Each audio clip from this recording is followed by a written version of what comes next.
Hello everyone, welcome back to my channel प्रिदाशना T code. आज के अपने इस वीडियो में मैं आपको ये बताऊंगी कि सीटेट में प्रीवियस ईयर्स पेपर्स को सॉल्व करने का सही तरीका क्या है। और जो लोग सीटेट फर्स्ट टाइम दे रहे हैं या सेकेंड टाइम दे रहे हैं वो सीरियसली इस चीज़ को लेकर के अपने एग्ज़ाम को देंगे एंड उनका सिलेक्शन ज़रूर होगा। बात करते हैं प्रीवियस वीडियो की जो मैंने सीटेट के लिए डाली थी कि सीटेट आप बिना कोचिंग के कर सकते हैं, तो ये तो मैं बिल्कुल कहूँगी कि ईजिली कर सकते हैं। सीटेट क्वालिफाई करने के लिए आपको तो प्रीवियस ईयर्स आपके पास होना चाहिए। मेनली यूथ का ही कोशिश करिएगा, जो एक्सप्लेनेशन वाले होते हैं वो प्रीवियस ईयर्स पेपर लीजिए।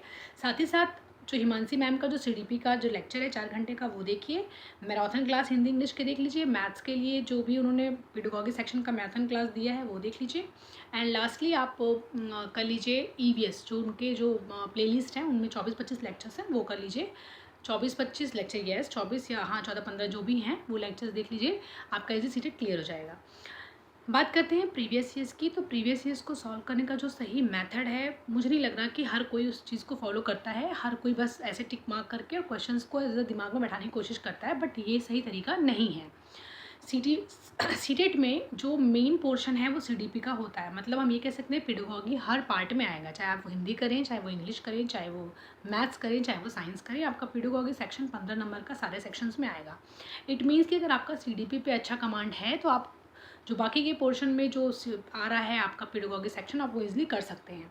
तो इस वीडियो में मैं आपको वही बताऊंगी कि सीडीपी में प्रीवियस इसको सॉल्व करने का, और जो भी उनके हिमांशी मैम के जो नोट्स हैं उससे अच्छे से उससे रिवीजन होकर करके प्रीवियस से सॉल्व करने का सही तरीका क्या है, तो हम इसमें वही चीज़ कवर करेंगे। सो वीडियो में आगे बने रहिए, ज़्यादा बातें नहीं करते हैं, वीडियो में आगे देखते हैं। लास्ट वीडियो में मैंने आपको बताया था कि हिमांशी मैम के प्रीवियस ईयर्स के हिमांशी मैम का जो 4 घंटे का जो लेक्चर है उन्होंने डाला है मैराथन क्लासेस, आप वो देख लो, वो आपके लिए बहुत हेल्पफुल होगा। तो ये नोट्स उन्हीं लेक्चर्स से मैंने बनाया है, सेल्फ मेड नोट्स है। इसमें उन्होंने जो स्टार्टिंग की है मैंने सबसे वैसे ही बना रखा है। इन सबको आपको कई बार तो रिवीजन करना ही करना है। जो मैं बार बार कह रही हूँ, इसमें रिवीजन बहुत इंपॉर्टेंट है।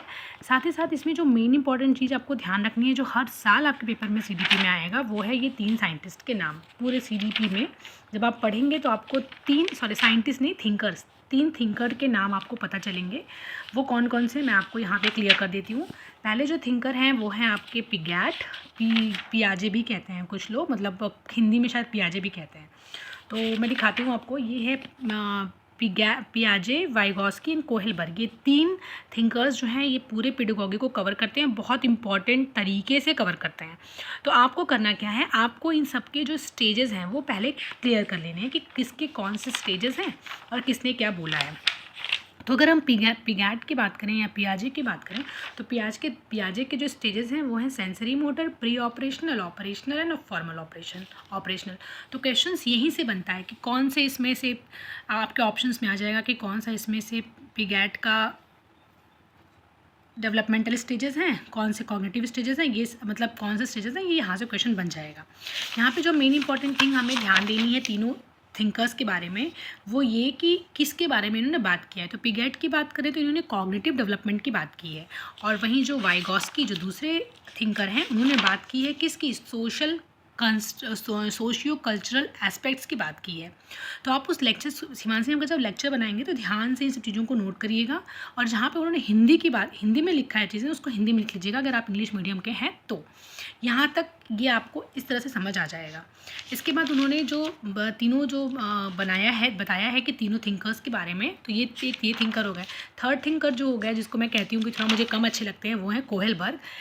आप ये अच्छे से जान लीजिए कि आपके एग्ज़ाम में क्वेश्चन कोहेलबर्ग से ही आएगा, क्योंकि कोहेलबर्ग के जो ये स्टेजेस जो दिए हैं इन्होंने, 6 स्टेज दिए हैं, जिनको कि 3 लेवल्स में डिवाइड किया गया है। Stage 1, stage 2, stage 3, stage 4, stage 5, stage 6। यहाँ पे जो 6 स्टेजेस हैं इसको 3 लेवल में डिवाइड किया गया है। इसी से क्वेश्चन पुट अप होता है और इसी में ही कन्फ्यूजन क्रिएट होती है। तो इन 6 स्टेजेस पे आपका बहुत अच्छा कमांड होना चाहिए। अगर इन 3 थिंकर्स पे आपका अच्छा कमांड है तो आपको अच्छे से यहाँ पे इन तीनों थिंकर्स में कोई दिक्कत नहीं होगी, क्योंकि इससे क्वेश्चन आना ही आना है। नेक्स्ट हम बात करेंगे कि और क्या आता है। तो पहले ये डेवलपमेंट के डोमेन्स, इन चारों डोमेन्स को आपको बहुत ही कायदे से करना है। Physical, cognitive, social, emotional. यहाँ पे सेकेंड थिंग हमें ये याद रखनी है कि कॉग्निटिव और सोशल, इमोशनल, इन सबों में क्या क्या आता है ये सब आपको बहुत अच्छे से पता होना चाहिए। ये आपका ये ग्रोथ और डेवलपमेंट से रिलेटेड है। नेक्स्ट चीज़, जब कोई भी डेवलपमेंट होती है तो उसमें कौन कौन से स्टेजेस होते हैं, तो ये 4 स्टेजेस होते हैं: infancy, early childhood, letter childhood, adolescence. तो ये आपको एज के साथ, ईयर के साथ आपको याद रखना है। एंड ट्रस्ट मी, ये ऐसे ही क्वेश्चन आता है। वहाँ पे उस टाइम ये भूल जाता है कि किस में कौन सी एज थी, कौन सा स्टेज था। सेकेंड यहाँ पे है before infancy prenatal period is found. इसका टाइम ड्यूरेशन आपको पता होना चाहिए, आपको याद होना चाहिए। एग्जाम में यही सब चीज़ें छोटी छोटी आती हैं जो कि हमें उस टाइम भूल जाती हैं क्योंकि लैक ऑफ रिवीजन होता है, दैट्स वाई। चारों स्टेजेस हैं, इन चारों स्टेजेस में अलग अलग चीज़ें होती हैं।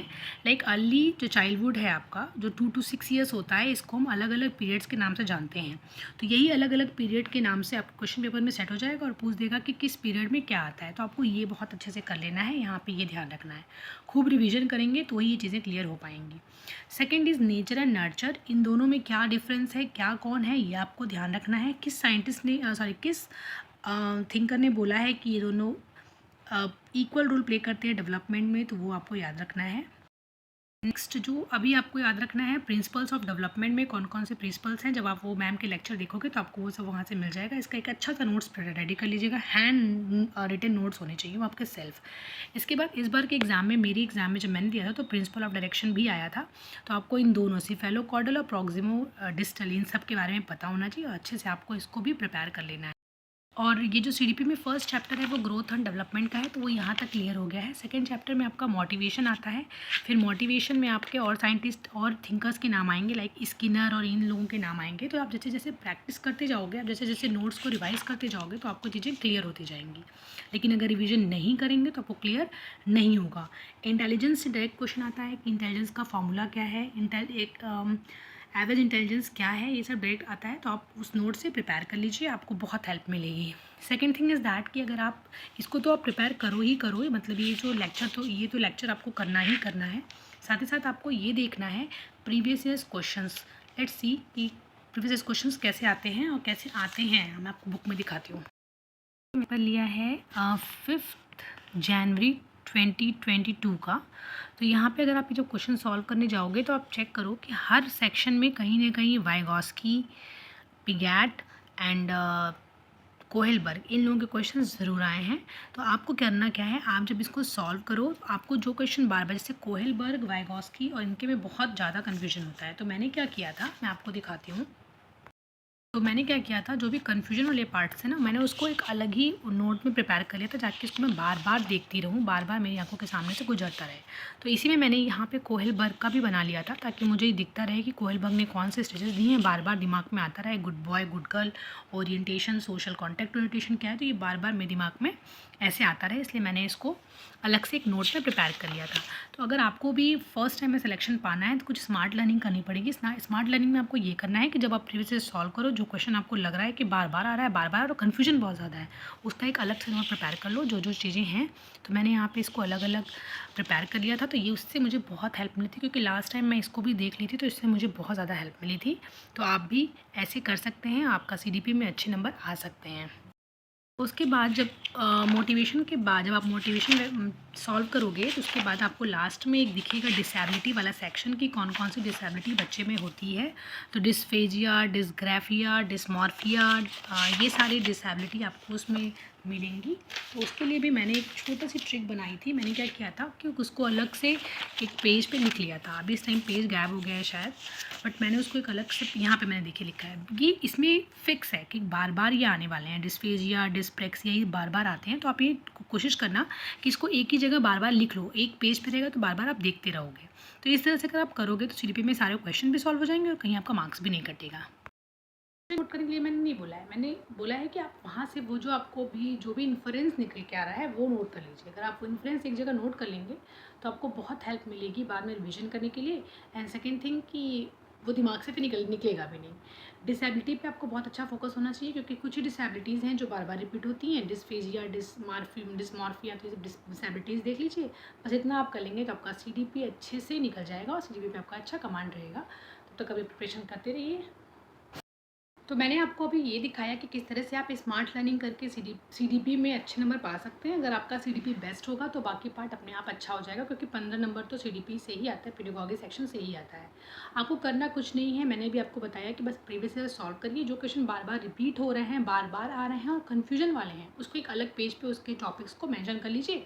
इससे होगा क्या कि आप दोबारा जब भी रिवाइज करने उठोगे तो आप एक ही जगह मिल जाएगा और आपको ईजिली प्रिपेयर हो जाएगा। इसमें सबसे ज़्यादा कन्फ्यूजन होती है कोहेल बर्ग की, जो थिंकर कोहेल बर्ग है, उसमें बहुत ज़्यादा कन्फ्यूजन है। तो इसमें आपको क्या करना है, एक अलग पेज पे इनके सारे जो इनके 6 स्टेजेस हैं वो लिख लेंगे आप, और जो 3 लेवल्स हैं वो लिख लेंगे। फिर स्टेजेस को किस किस ईयर में डिवाइड किया गया है वो लिख लेंगे। और साथ ही साथ क्या करेंगे, आप जब सॉल्व करते रहिए प्रीवियस ईयर पेपर, तो जो भी अलग अलग नाम अगर आपको मिल रहे हैं, हर किसी स्टेज के लिए कोई अलग नाम मिल रहा है अगर प्रीवियस ईयर पेपर में, तो आप वो उसको बगल में मैंशन कर लीजिए। ऐसे करके आपको सीडीपी पे अच्छा कमांड हो जाएगा और सीडीपी आपकी बहुत अच्छे नंबर से आपका सीडीपी में निकल जाएगा। तो इस वीडियो में बस मैं सीडीपी के लिए ही बताऊंगी। नेक्स्ट वीडियो में मैं कुछ आगे नेक्स्ट लेके आऊँगी कि किस तरह से और सेक्शंस पे आप फोकस कर सकते हैं, ईवीएस के बारे में बताऊंगी। तो अभी के लिए बस इतना ही। आप बस प्रीवियस ईयर पेपर सॉल्व करिए, जो भी उसमें क्वेश्चंस में कन्फ्यूजन लग रही है उसको अलग पेज पे लिखिए, उसको रोज़ रिवीजन में लीजिए। इसके फोल्डिंग वर्ड किसने यूज़ किया, कुछ कुछ ऐसे वर्ड हैं जो कि एक पर्टिकुलर थिंकर ने ही यूज़ किया है, बस आप उस चीज़ों को देख लीजिए, उसके एक अलग नोट प्रिपेयर कर लीजिए। और जो 4 घंटे का जो लेक्चर मैंने आपको बताया है वो तो हैंड रिटन होना मस्ट है। अगर वो नहीं होगा, अगर आपने वो रिवीजन नहीं किया है, उसको नहीं देखा है, तो आप सीडीपी नहीं कर पाओगे। तो आप वो ज़रूर देखिए और अच्छे से अपनी प्रिपरेशन करिए। नेक्स्ट वीडियो में मैं ईवीएस के लिए वीडियो लेके आऊँगी। तब तक के लिए बाय एंड अच्छे से अपनी प्रिपरेशन करते रहिए, सीडीपी पढ़ते रहिए, बाकी सब्जेक्ट पे ध्यान दीजिए। Have a good day.